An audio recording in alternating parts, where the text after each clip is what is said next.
الحمد لله رب العالمين وأصلي وأسلم على مبعوث رحمة للعالمين نبينا وحبيبنا محمد وعلى آله وصحابته ومن تبعهم بإحسان إلى يوم الدين أما بعد أيها الأحبة في الله نبينا صلى الله عليه وآله وسلم حكى حديث أي صارنا الإمام أحمد يا مسلم يا أربعة أهل السنن من حديث أبي ذر أي النبي نوح صلى الله عليه وسلم سدح الروح ما لنت قيامة إلهي إلا ما هضله ما نفيريو إلنا حريساتكم الضيو ما الظاهريو أو أمدا باللافه عذاب حنوشينا وإليه والصدح روح والصدح كالصفوبي صفات إلهي نعبيها تبارك وتعالى وقود يوعيد أذقوي محايل ربكين تبارك وتعالى ما ننت قيامة أدومديس الصالحين تأوش عليها يبو الله هذا الكيسان قيمة ويبو كفر ليها وفيريا إلنا حريسات بو كفيريا إيقنا ويداودان إني ربي قد فيريان ويداودان النعم كالله لكوا أقوقا لسان ويآخريا له إلهي وتسكييا وظاهريا وأدن بدافع وعافيا جنة إيهوغنا حريستنا وإليه انتاب عدا لغا قديي وعد الله تبارك وتعالى الذنب وين كغشيوا صدحداسي وعيدك يا غوديغا adag ku soo arooray wuxuu nabigu ku sheegay sallallahu alayhi wasallam ka koobaad al-musbilu izara wa ruuxa hoos guntigiisa maradiisa qaar dambaha saaran ee asturaysa hoos u dhiga oo raariciya oo aan qowga ka hoos mariya ka koobaadi waa ka ilaahi tabaaraka wa tacaala uma naxariisto mana fiiriyo lamana hadlo cadaab xanuun badanna uu leeyahay sababtu maxay tahay allah tabaaraka wa tacaala sharcigiisa waa sharci dhammaystiran waa sharci loogu talagalay aadamaha noloshiisa qayb kasta inuu maamulo oo shuruuc iyo nidaam u dejiyo wuxuu kugu maamulayaa labiskaaga wuxuu kugu maamulayaa cuntadaada wuxuu maamulayaa nidaam u dejinayaa cabitaankaaga shahwadaada noloshaada oo dhan baa nidaam loo dejinayaa iska dhaaf wax kale musqusha gudaheeda iyo suuliga gudihiisa ayay kugu maamulaysaa oo shuruuc iyo nidaam lagu dejinayaa ma aha shareeco iyo diin sida la mooday qayb nolosha kamida intay uun ka hadashay inta kalena faraha ka qaada ma aha nolosha mideeda ugu yaryata ugu weyn bay shuruucdiya nidaamka diintu uu saameeynaya saas daraadeed labiskaaga iyo qaabkaad u labisanayso iyo dharkaaga iyo qaarkaad u xidhanaysaa nidaam iyo shuruuc buu leeyahay loo baahan yahay inaad ilaaliso hadaad ilaalin weydana dambi weyn baad galaysaa waxa kamida raggay masaladani khaas ku tahay dumarku kuma jiraan labiska ruuxa muslimka ninka waxa la doonayaa inuu aanqowga ka koreeyo ama sarwaal qab ama macawis qab ama qamiis xidhnow qaar dambahaba waxa astura ayoo dhanba izaar la yiraahdaa nabigeenuna wuxuu yiri salawaatu rabbi wa salaamu alayhi ruuxa mu'minka qaar dambihiisa marada qarinaysa meeshay ku egtahay waa dhudhunka dhexdiisa dhudhunka iyo aanqowga inta u dhaxaysana dhib male buu nabigu yiri salawaatu rabbi wa salaamu alayhi laakiin wixii aanqowga ka hooseeya waa naar buu rasuulku yiri salawaatu rabbi wa salaamu alayhi oo ruuxa sameeynaya sabab waxay ugu noqonaysaa inuu naar galo wal ciyaadu billah waa arrimaha dadku aad u fududeystaan khatar badanna ka imaan karto maalinta qiyaamada. nabigeennu salawaatu rabbi wasalaamu calayhi si guud ummadiisa wuxuu ugu jideeyey nin muslimaba haddaad tahay hoos guntigaaga kor u qaado. waxaa soo maray maalin maalmaha ka mida ibnu cumar, saxaabigii jaliilka ah. ibnu cumar wuxuu leeyahay markaan nebiga soo maray maradaydu waa hoosaysay, hoos bay u laalaaday, aan qowgay ka hoosaysay. nabiga arkay sal alla alay wasalam wuxuu ku yidhi cabdullaahiyow marada kor u qaad. kor baan u qaaday buuhi. ku dar buu yidhi buuhi. waan ku daray buuhi. meeshii markaa nebigu ii istaajiyey marada ayaa noloshayda intii dambe ku ilaalinayay buuhi. raggii meesha joogay qaar ka mida weydiiyo waxay yidhaahdeen cabdullaahiyow meesha nebigu kuu gaadhsiiyey ee uu kaaga aamusay xaggay ahayd? wuxuu yidhi dhudhunka dhexdiisay ahayd. dhudhunka lugta dhexdeeda halkaa markaan gaadhsiiyey buu nebigu sal alla alay wasalam ii daayay, halkaasaanan ku ilaalinayay buuhi. waa macnuhu tilmaamaya nebigu markuu leeyahay salawaatu rabbi wasalaamu calayh isratu lmu'min ilaa ansaafi saaqayhi. ruuxa mu'minka hoos guntigiisu wuxuu ku egyahay ilaa dhudhunka dhexdiisa. walaa junaaxa calayhi maa baynahu wa bayna alkacbayn. inta u dhaxaysa dhudhunka dhexdiisa ilaa aanqowgana wax dhiba ma leh oo dembi ka soo gaadhi maayo. wamaa asfala min alkacbayni fa fi nnaar buu nebigu sal alay wasalam. wixii aanqowga ka hoos marase waa naar. u fiirsa nebigeenna salawaatu rabbi wasalaamu calayh hoos u dhigga marada laf ahaanteeda buu nebigu ku tilmaamayba inay tahay makhiila, waa kibir buu rasuulku yidhi salawaatu rabbi wasalaamu calayh. maxaa yeelay maradaada kor baad u qaadan kartaa iyo maxaa keenay inaad hoos u dhigto dhulka ku jiido? soo qasad ma ah, dan baad ka leedahay. laf ahaanteeda kibira buu rasuulku yidhi salawaatu rabbi wasalaamu calayh. waa xaraga kibir. ilaahayna tabaaraka wa tacaala xaraga kibirka noocaasa ma jecla. saasuu nabigeennu leeyahay salawaatu rabbi wasalaamu calayh. cabdilaahi bni cumar u fiirso markuu nebigu leeyahay marada kor u qaado, ma dhihin ma kibir baad u samaynaysaa mise siday kaa noqotay. bimujarad uu nebigu arkay maradoo hoosaysa, war marada kor u qaaduu ku yidhi nebigu salawaatu rabbi wasalaamu calayh. sidaana saxaabadii nabigeenna ahaan jiray ridwaanullaahi calayhim. alkhaliifatu araashid cumar ibnu khataab radia allahu tacaala canhu wa ardaa, markii isagoo salaada subax ku jiro dadka tujinaya, ninkii gaalka ahaa ee ciljiga ahaa uu toorida daray oo caloosha kala jeexay, oo khaliifatu rasuulillaahi sal alla alay wasalam dhaawacaya, oo muslimiintii isku dhex wareereen, oo khaliifkii xaaladiisii uu khatar ku jiro oon la garanayni wuxuu ku dambayn doono, oo inta cabbitaan la siiyey ay caloosha ka daadatay, oo loo badinayo inuusan noolaan darinoo xaalad dardaan uu ku jiro. muslimiintii baa u soo gelaya cumar radia allahu tacaala canhu wa ardaa. qaybqayb, koox koox, nin baa loogu soo gelaya. dadkii u soo gelaya waxaa ka mida nin dhallinyaro ah ayaa ka mid ahaa. markuu u soo galay buu u bishaareeyey. wuxuu yidhi bishaarayso, maxaa yeelay waxaad ka mid tahay raggii nebi maxamed la saaxiibay, ardadiisii baad ka mid tahay. dadkii ugu horreeyey ee diintan qaatay ee garab istaagay baad ka mid tahay. xil baa laguu dhiibay oo muslimiinta muddaad xukumaysay ood cadaalad ku maamulaysay. haddana ilaahay noloshaadii shahaaduu kuugu khatimayoo shahiid baa tahay, bishaaraysuu ku yidhi. cumar radia allahu tacaala canhu wa ardaah oo ka mid ahaa dadkii jannadaba loogu bishaareeyey iyagoo adduunka korkooda jooga, haddana cabsidiisaa badnaan jirtay. wuxuu ku yidhi dhagayso, waxa aad akhriyayso oo dhan waxaan jeclaan lahaa buuhi in laysla tuuro. waxaan sameeyey oo dhan iyo dembigayga inay isu dhacaan oo aan badbaado, naar ka badbaado, intaa haddaan heli lahaa, intaasaa wax weyn ii ahayd buuri. waxaad tirinaysooo kaleoo dhan ila dhaaf buuri. wiilkii yaraa markuu laabtay oo inuu dhaqaaqo bilaabay ayaa cumar ishiisu waxay ku dhacday marada wiilka oo dhulka taabanaysa. cumar waa sakaraad,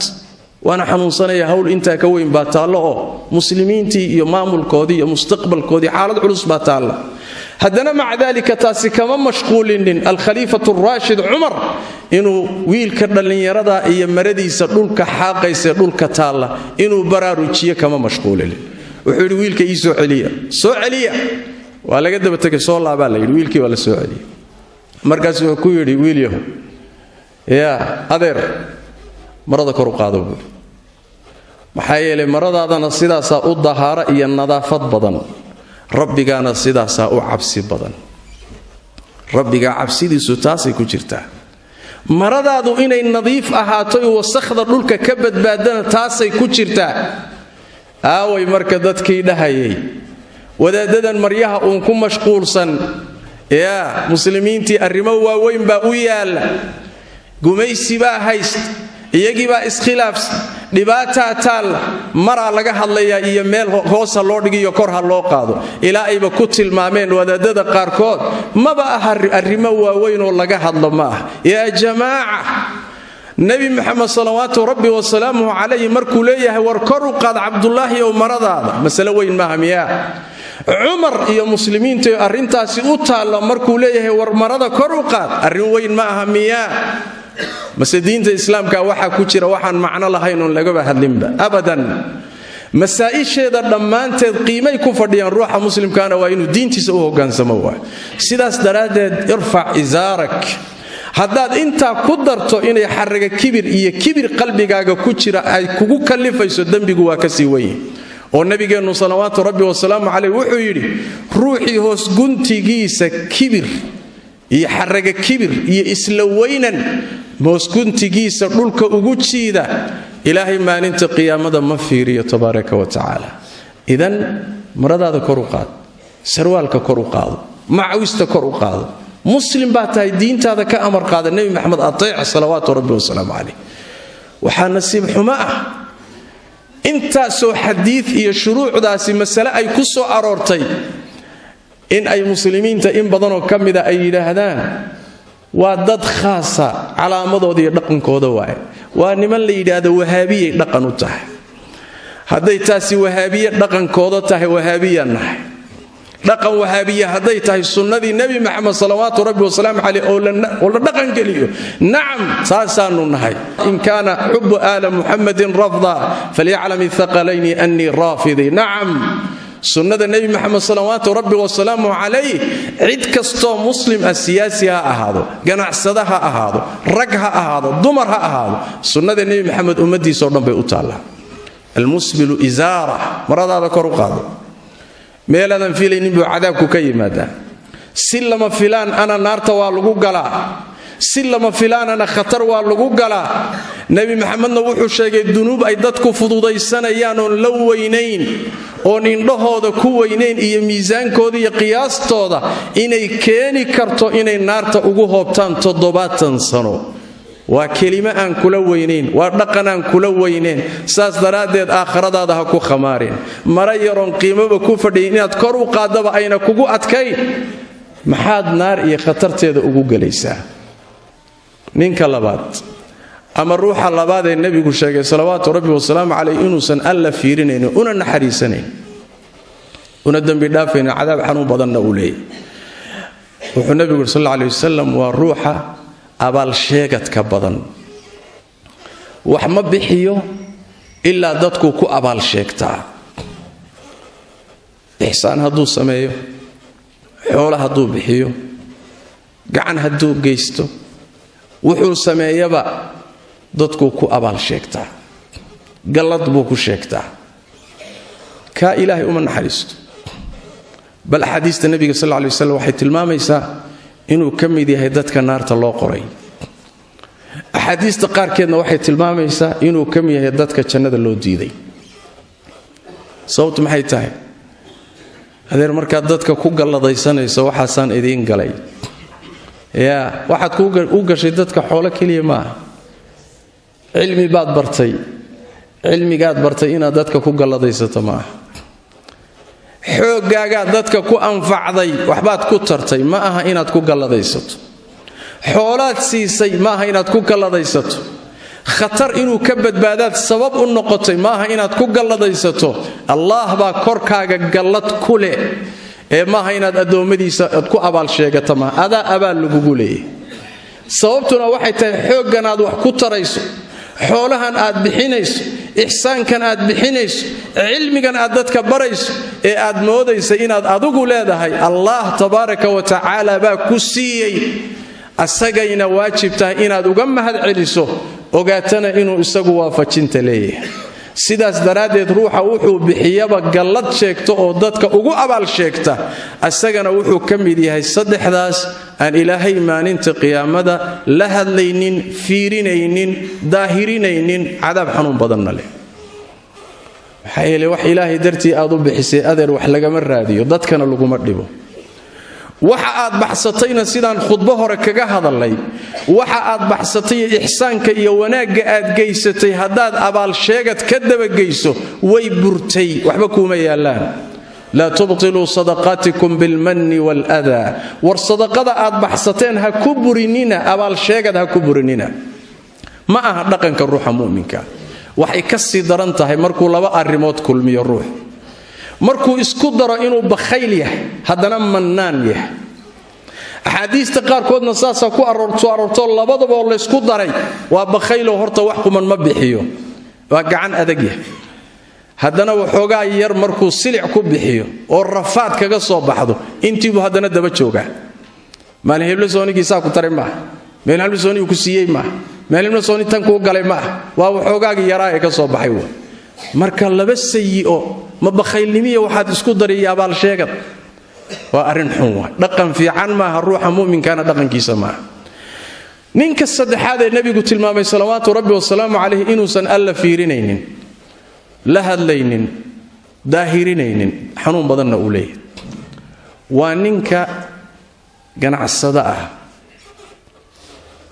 suuqu ka ganacsada badeecadiisa iyo alaabta u taala wuxuu ku socodsiiyaa dhaar si dadku uga rumaystaan alaabtuna ugu socoto ayuu dhaaranayaa wallaahi inaan intaa soo siiyay buu leeyahay wallaahi intaas iigu fadhida waa beenaale calashaani muxuu rabaa ruuxan badeecada raba inuu ka rumaysto warkaa oo uu saa kaga iibsado intuu wax walba soo dhaafay buu allihii kownkan abuuray ee qadarinta iyo weynaynta mudnaa magiciisiibuu wuxuu u isticmaalayaa intuu ka been sheego inuu badeecada ku iibsado sida riwaayaadka qaarkooda ku soo aroortay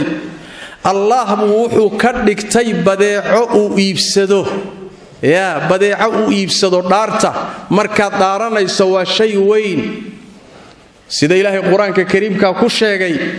dhaartu waa shay weyn magac ilaahay baad cuskanaysaa dadka aad u dhaaranaysana waxay kaaga rumaysanayaan magaca ilaahay aad cuskanayso sidii ibliis oo kale inaad ilaahay magaciisa wax ku khayaantood khalqiga ku khayaantaay dambi weyn oo weyn baad ilaahay ka gashay tabaaraka wa tacaala sidaas daraadeed badeeco lagu kor dhaarto ruuxa dhaarta badani been buu u badan yahay ha u isticmaalin badeecadaada iyo dadka mucaamalaadka aad la mucaamaloonayso beeca iyo shiraha dhaarta iska ilaali لا تجعلوا الله عرضة لأيمانكم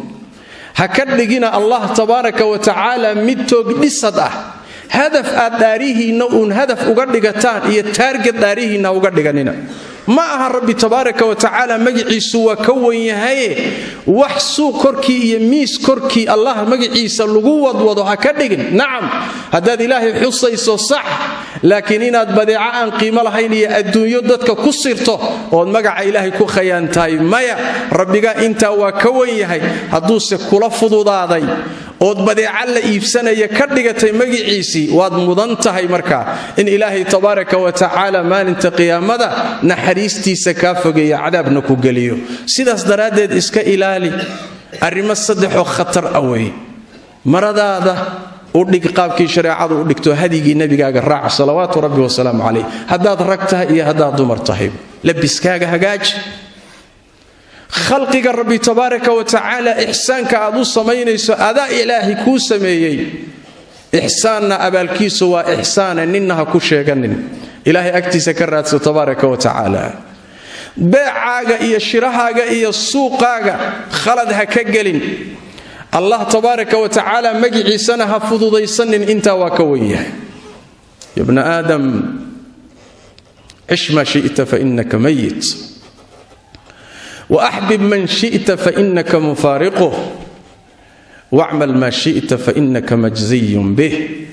وكن كما شئت فكما تدين تدان صلوا وسلموا على خاتم الأنبياء والمرسلين اللهم صل وسلم وبارك على عبدك ورسولك محمد وعلى آله وصحبه أجمعين وارض اللهم عن الصحابة والتابعين وتابعيهم ومن تبعهم بإحسان إلى يوم الدين اللهم إنا نسألك الهدى والتقى والعفاف والغنى ربنا ظلمنا أنفسنا وإن لم تغفر لنا وترحمنا لنكونن من الخاسرين اللهم يا حي يا قيوم برحمتك نستغيث ردنا إليك ردا جميلا وفقنا لما تحب وترضى اللهم اغفر للمسلمين والمسلمات والمؤمنين والمؤمنات الأحياء منهم والأموات برحمتك يا أرحم الراحمين اللهم يا أرحم الراحمين برحمتك نستغيث اللهم إنا نسألك الهدى والتقى والعفاف والغنى اللهم انصر دينك وكتابك وسنة نبيك يا حي يا قيوم